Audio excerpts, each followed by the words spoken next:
Mayong hapon ang Mindanao. Adang Webes, Oktubre 5, tuig 2023. Live gikan sa Brigada News Center. Ihatod namo kaninyo mga nagunang balita gikan sa nagkalain-laing lugar sa Mindanao. Mga balitang gitutukan sa news team. Ako si Brigada Dil Bartolaba. Ug kini ang Brigada Mindanao.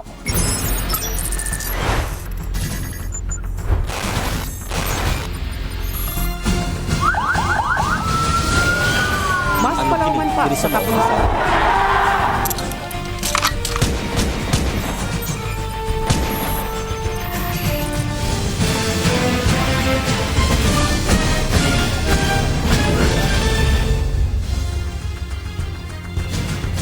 Nahulog sa dili malimtan nga panghitabo ang pagpangligo sa usa ka pamilya sa sapa sa Zamboanga City. Human kalit nga nagbaha og naanod ang 6 anyos nga PWD nila nga kabanay. Gani kagabi, Oktubre 4, nakita na lang ang patayng lawas ni ini.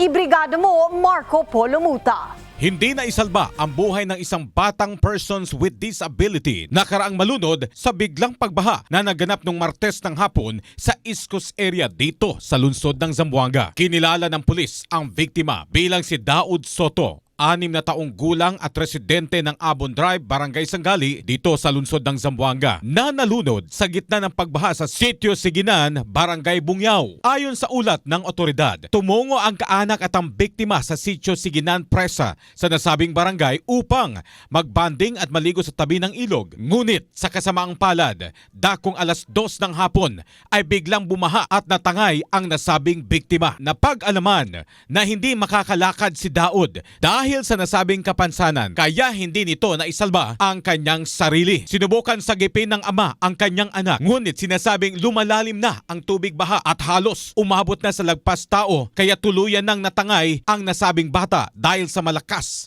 na ragasan ng tubig. Miyerkules ng hapon, nang matagpuan ng Zamboanga Quick Response Team kasama ang Brigada News FM Zamboanga, Police Station 3 Sangali, Cobra Team, First Zamboanga City Mobile Force Company, Philippine Coast Guard, Philippine Marines kasama ang ilang force multipliers matapos ang isinagawang search and retrieval operation sa bangkay ng biktima. Natagpuan ang labi ng 6 na taong gulang na batang lalaki matapos ang 24 oras na napaghahanap sa bangkay nito sa gilid at masukal na daan sa nasabing lugar. Agad naman inihatid ang labi ng bata para sa pamilya nito sa Barangay Sangali sa tulong ng mga response team. Payo naman ng mga otoridad na iwasan tumungo sa ilog lalo na't masama ang panahon upang maiwasan ang halintulad na insidente. Mula dito sa lungsod ng Zamboanga, ito si Brigada Marco Polo Muta in the heart of changing lives.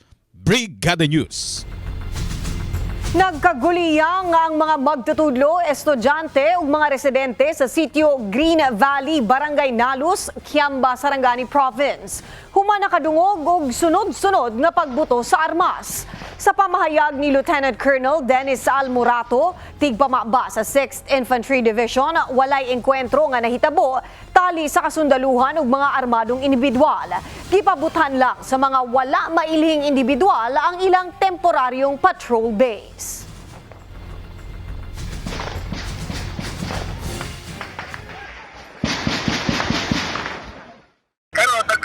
Nagpabuto ma'am, 250 meters away dito sa ilahang posisyon. Then after that, hindi naman sila nag-return fire kasi wala naman sila nakikita. Then ang naitabo, yung mga tao nagpanic, pati itong mga bata. Ang gibuhat sa sundalo, ilang i-secure ang mga tao, pati ang mga bata, idala nila ito sa safe place katong warag maldol sa barangay hall man siguro to. Kung nagtapok sila dito, pinilagyan-atake na ang atong mga sundalo dito. Singgit sa kahadlok o nakadagan na lamang ang mga mall goers. Sa duha ka mall sa Jensan, human makasinati og 6.4 magnitude na linog. Kunasa mitay og usab sa pipila ka bahin sa Mindanao, 7:21 kagabi. Nahimong sentro sa linog ang Balut Island sa Sarangani. Samtang Intensity 4 ang nasinatian sa Jensan ug kasikbit nga probinsya base sa datos gikan sa Philippine Institute of Volcanology and Seismology kon PHIVOLCS. Sumala pa ni Nane Danlag, officer in charge sa PHIVOLCS Jensan, nga mauna kini ang pinakakusog nga linog nga nasinatian sa tuig 2023 kun itandi sa mga nahitabong linog na kalabayng bulan.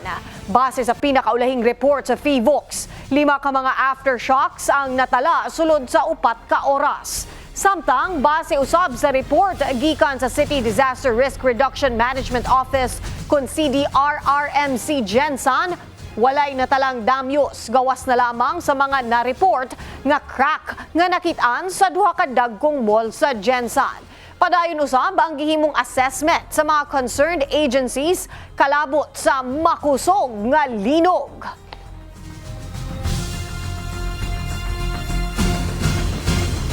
Bisan wala pa'y kaso karon sa Pilipinas sa Nipah virus. Ginapaamping na sa Provincial Health Officer sa South Cotabato ang publiko. Batok niini tungod matod pa usa kini ka zoonotic disease sama sa COVID-19. Ibrigado mo, may kumilang.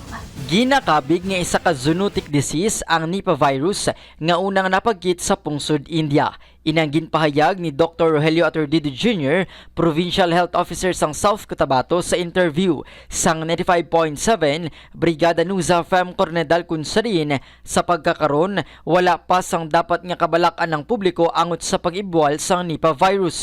Suno kay Atordido nga nagpatigayon sang lockdown ang pila ka mga lugar sa India apang wala nagdugay ang nasambit nga implementasyon bangod gilel nga nasabat ang problema. Ginpahayag sini nga pararehas ang ginhalin sang sini nga virus kasubong sa COVID-19 kun sa rin nagikan sa sapat padulong sa tawo tubtub nga mayara na sang transmisyon. Ginapatihan man nga carrier sang sini nga virus amo ang fruit bat o kun kabog. Madumduman suno pa nga sang 2014 nagpagkit ang Soxargen sang Nipah virus apang gilayon man suno pa nga na-contain apang tuman suno pa kadamo ang mga na-ospital. Samtang wala suno pa subong sa napagkit nga kaso sang Nipah virus ang Pilipinas. Ini si Mike Kumilang in the heart of changing lives. Brigada News. Komportable, reliable ug eco-friendly nga modernized public utility vehicle ang muhatag na karon og serbisyo sa mga residente sa Digos City.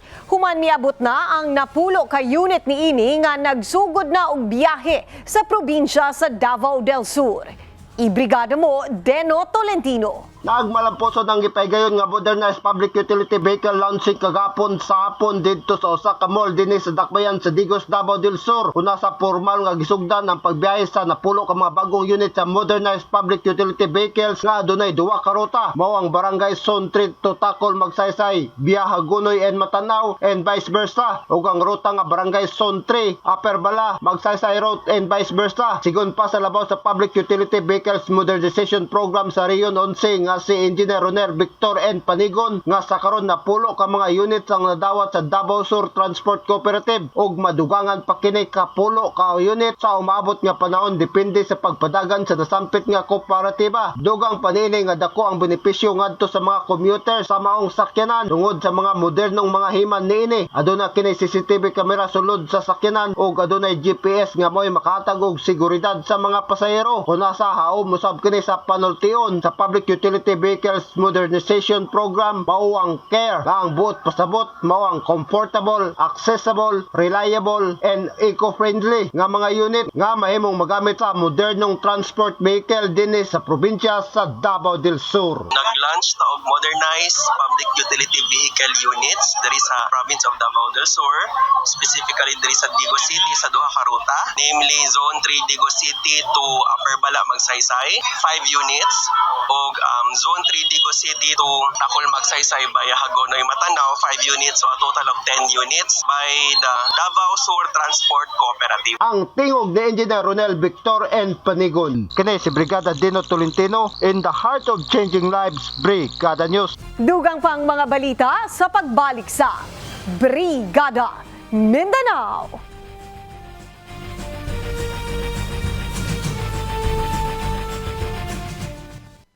Padayong makaapekto sa Soxargen region ang localized thunderstorm base sa nahimong forecast sa Philippine Atmospheric Geophysical and Astronomical Services Administration kon pag-asa. Mulungtad ang epekto ni ini hangtod ugma Oktubre sa isa buntag. Ang mga epekto ni ini mao ang madag-umon nga kalangitan ug pulo-pulo nga mga pag-ulan sa hapon ug gabii. Aduna sa pagpangilat, ingon man posibleng pinakalit nga pagbaha ug pagdahili sa yuta. Ugaling adunay kusog nga pag-ulan.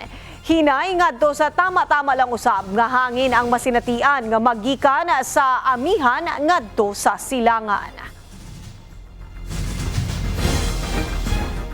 Plano karon nga mas pakusgan pa ang coconut industry sa Provincial Agriculture Office sa Cotabato aron mas mapalambo pa ang sektor sa mga coconut farmers sa probinsya. Ibrigada mo Eva Molina. Gipaygayon sa Office of the Provincial Agriculturist o OPAG ang meeting kaganinang buntag tali sa mga coconut farmer leaders gikan sa nagkalain-laing munisipyo sa Cotabato Province dito sa OPAG Nursery, Amas, Kidapawan City. Ang maong panagpulong gitambungan ni Committee on Agriculture and Food Chairperson Board Member Jonathan Tabara kun asa gingusgan niini nga ang usa sa mga prioridad nga programa sa panggaman ng panalawigan sa Cotabato mao ang pagpakusog sa industriya sa niyog isip naguna nga produkto sa lalawigan. Usa matud pa kini sa mga hinungdan kung anong hilabihan ang pagpaningkamot sa mga opisyales sa Cotabato Province nga mapatuman ang Cotabato Agro-Industrial Park tungod dako ang potensyal nga mahatag ngadto sa mga coconut farmers ug katawhan ang mga benepisyo gikan sa produktong lubi. Dugang pamahayag sa maong opisyal sa kasamtahang panahon usa ang lalawigan sa Cotabato sa mga suppliers sa raw material sa lubi ngadto sa inilang industrial park sa lungsod sa Santa Cruz, Davao del Sur. Giawhag ni Provincial Agriculturist Remedios Hernandez ang mga partisipante nga ipahibalo usab ngadto sa uban pang coconut farmers nga adunay ginapanghatag nga salt fertilizer, coconut seedlings ug uban pang programang pang-agrikultura nga ginaduso sa gobyerno. Report gikan sa lalawigan sa Cotabato. Ako si Brigada Eva Buhayan Molina in the heart of changing lives. Brigada News. Mukabat sa kapin 21 ka-partner manufacturers ang misalmot sa gipahigayong diskwento caravan. Asa ang mga ginabaligya mapalit sa murang presyo. Kinigitan niya dili lamang sa mga residente sa Cagayan de Oro City, ingon man ang mga residente sa kasagpit na lugar. Ibrigada mo, Noel Rehistos. Giawhag karon sa DTI kon Department of Trade and Industry, Region 10, ang mga residente ning syudad sa Cagayan de Oro og sa mga kasikbit nga lugar nga pahimuslan ang tulo ka adlaw nga diskwento karavan nga nahimutang sa City Hall Mini Park ning syudad sa Cagayan de Oro. Kini ang inisyatiba sa DTI matag tuig dugan sa pagsaulog sa Consumer Welfare Month 2023 karong bulan sa Oktubre. Sumala ni DTI 10 Development Specialist Kimberly Andot nga mapalit sa maong diskwento karaban ang mas barato nga presyo sa bugas, karne, school supplies, gamit sa balay, mga dilata o guban pang matang sa produkto. Ang maong diskwento karaban gisalmutan matud pa sa 21 ka mga partner manufacturers o retailers. Hinungdan nga ubay-ubay ka mga produkto ang mapalit sa mga consumer sa barato nga presyo. So nato dahil karon sa diskwento caravan sa DTI para ni siya sa ato ang mga consumers para sa Consumer Welfare Month. So nato rin makita ang mga discounted na mga karne, ugas o ubang pang grocery items and household items. Ani na mo dari sa City Hall Mini Park until ugma ra ni siya. Nagsugod ang maong nga diskwento karaban kagahapon adlaw Oktubre 4 og mulungtad matud pa kini hangtod sa Oktubre 6 adlaw nga Biyernes. Gikan sa Cagayan de Oro City, kini si Noel Rehistos in the heart of changing lives. Brigada News. Gipahigayon ang Salakyag Mindanao 2023 kung sama-samang sakay, lakad, layag para sa likha sa Diocese of Dipolog City. Aron mapataas ang kahibalo sa publiko kalabot sa kinaiyahan, ilabi na sa pagsulbad sa mga environmental issues. Ibrigada mo, Julius Monding. Nagmalampuson ang gipaygayon nga Salakyag Mindanao 2023 sama-samang sakay lakad layag para sa sanglikha nga dunay timang let justice and peace flow in Mindanao upholds the right of nature and people kaniadtong nakalabing adlaw. Isip pagselebrar sa season of creation sa Diocese of Dipolog, ang Social Action Center lakip na ang mga diocese sa DOPEM, Dipolog, Usamis, Pagadian, Iligan ug Marawi, ingon man ang Sambasuli, Sambuanga, Basilan, Sulo ug Ipil ug uban pang environmental advocates nga gipanguluhan ni Most Reverend Severo C. Kaermari, Bishop sa Diocese of Dipolog, lakip na ni Reverend Father Ramil D. Corong, Direktor sa Diocese of Dipolog sa Social Action Center. Tumong sa mga aktibidad mao ang pagpataas sa kaybalo sa mga katungod sa kinaihan ilabi na sa mga environmental issues o concern nga nagkakonektar sa global issues sa climate crisis o pagkahurot sa natural resources nga giatubang karon katilingban. Gitutukan karon sa Diocese of Dipolog ang kinaiyahan ilabi na kadtong nangaguba ingon man ang pag-anto sa katawhan diin ang mga kaigsurang subanin ang mas napiktuhan. Gipalanag usab karon ni Reverend Father Corong nga ang nagabuhat og kwari ning lalawigan nga wala nagasubay sa proseso. Daning kamot karon ang Diocese of Dipolog makabot nila ang pag-amuma o pagpanilipod sa kinaiyahan pinagi sa pagprotektar niini alang sa kalambuan o kaayuhan sa tibuok kalibutan. Gikan sa Dipolog City, kini si Brigada Julius Monding in the heart of changing lives, Brigada News. Padayon gihapon ang Brigada Foundation Incorporated sa pagdawat og hinabang. Alang adto sa mga kabrigada nato nga nanginahanglan og hinabang. Mamahimo kamong magpadala og cash donation sa Kabrigada Foundation Incorporated Security Bank Account number 000378-40172.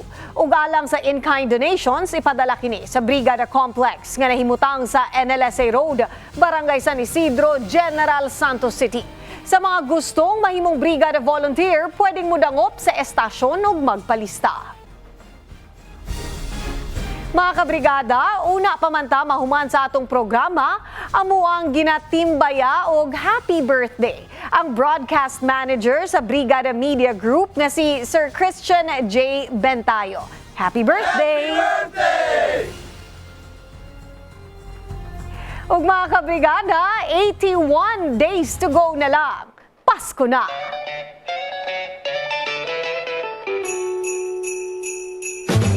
Mao ka na ang naglangkob ng mga balita sulod sa 30 minutos nga nakalap sa atong mga kabrigada gikan sa nagkandaiyang lugar sa Mindanao.